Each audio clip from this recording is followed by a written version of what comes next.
बहनों और भाइयों नमस्ते।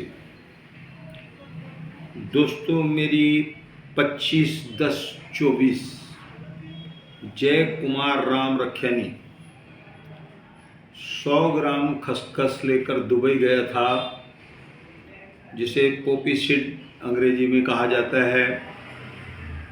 वह बच्चा वहाँ पर फंस गया है। किसी व्यक्ति ने उसे भेजा है। हमें कोई जानकारी नहीं मिल रही थी। हम लगातार इस प्रकरण पर नज़र रखे हुए थे। अब उस व्यक्ति का नाम पता नहीं चला है, बाकी लड़के की कुछ जानकारी हमारे पास आई है। जैसे कि मैंने पहले ही पढ़ा था, ये मेरी 25/10 की खबर है।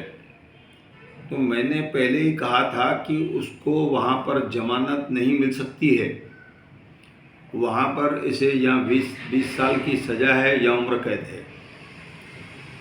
दोस्तों, ये जो बच्चे हमारे कैरियर बनकर जाते हैं, मैं उनके लिए खास ये जानकारी दे रहा हूँ कि आप लोग सावधानी से अपने मुल्क में काम करें, अपने माँ बाप के साथ शाम को खाना खाएं। ये माँ बाप के लिए इससे अच्छी खबर कोई नहीं होती है। लेकिन हम जिस उल्टे सुल्टे धंधों में फंसते हैं ना, वो इस तरह से भारी हो जाते हैं। आज उस माँ बाप की, उस परिवार की क्या हालत होगी। एक व्यक्ति ने इसे भेजा है, जो कैरियर बनाकर भेजते हैं।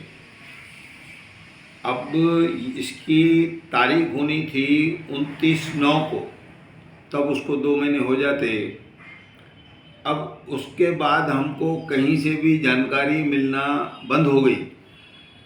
हम जिससे भी पूछ रहे थे, वह दोबारा हमारी फ़ोन नहीं उठा रहे थे। तो फिर भी हमने जो खोज निकाला है कि उस बच्चे की जमानत नहीं हो पाई है और उसे सज़ा लग गई है। दोस्तों, अगर ऐसा नहीं है और वह बच्चा भारत आ गया है, इंडिया आ गया है, उल्लासनगर में आ गया है, तो मैं उसको, उसके परिवार को बाजू में बैठा करके आपको पूरी जानकारी दिलाऊंगा कि यह प्रकरण कैसे हुआ और वह कैसे फंसा और उसे किसने छुड़ाया। अब यहाँ पर एक चीज़ मुझे बहुत ख़तरनाक जो मालूम पड़ रही है कि ये जो व्यक्ति फंसा है, जिसने इसको भेजा है, उसके किसी रिश्तेदार ने इसको छुड़ाने के लिए उस परिवार से एक बड़ी रकम ली है, जो लाखों में है। तो दोस्तों, हमारे और विदेश के कानून अलग हैं और दुबई के कानून जो हैं वो बहुत सख्त हैं। आप उसमें से निकल जाएंगे, इतना आसान काम नहीं है। तो कुल मिलाकर जय कुमार राम रखियानी अभी तक वहाँ पर बंद है और उसे सज़ा लग चुकी है, ऐसा बताया जा रहा है। अगर नहीं तो वह हमारे पास आएगा, हम आपको उसकी जानकारी देंगे, उसको दिखाएंगे, या उसके परिवार वाले हमें कुछ जानकारी आप तक पहुंचाने के लिए देंगे, तो मैं उनको भी बैठा करके वह जानकारी आपको दूंगा।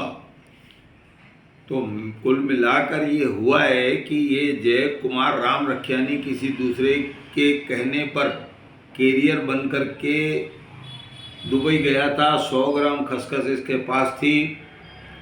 खसखस और उसकी मिठाई या किसी प्रकार के किसी भी तरीके से कई मुल्कों में आप खसखस नहीं ले जा सकते हैं। वो अफीम की खेती पर होती है और पिस्त की डोरी उसके अंदर से निकलती है, उसके छिलके में नशा रहता है। आप याद करिए कि जब हमारे दिमाग में परेशानी होती है तो हमारे बुजुर्ग हमको खसखस का सीरा बनाकर खिलाते हैं ताकि हमारा दिमाग स्थिर हो।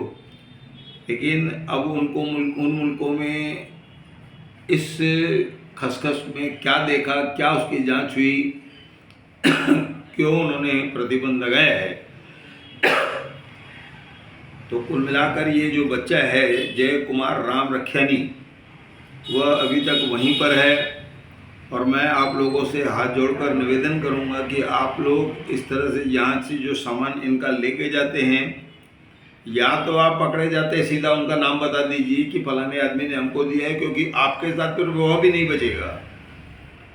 तो दोस्तों, एक तो ये बच्चा नहीं छूटा है, दूसरे इसके घर से एक रकम ली गई है। ये सब जो हो रहा है वो अन्यायपूर्वक है।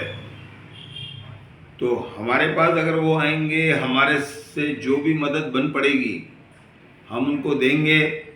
असल में जिसने उसको भेजा है इनको उनका नाम देना चाहिए। होता ये है, जो मुझे जानकारी है, कई बार ऐसे लोग सोने में पकड़े जाते हैं, गोल्ड जो लेके आते हैं, अगर वो लोग पकड़े गए और जेल में चले गए तो जब तक वो छूट कर आते हैं तब तक उनके घर का खर्चा वह व्यक्ति उठाता है जो इसे भेजता है। लेकिन इस प्रकरण में उल्टा हो गया है।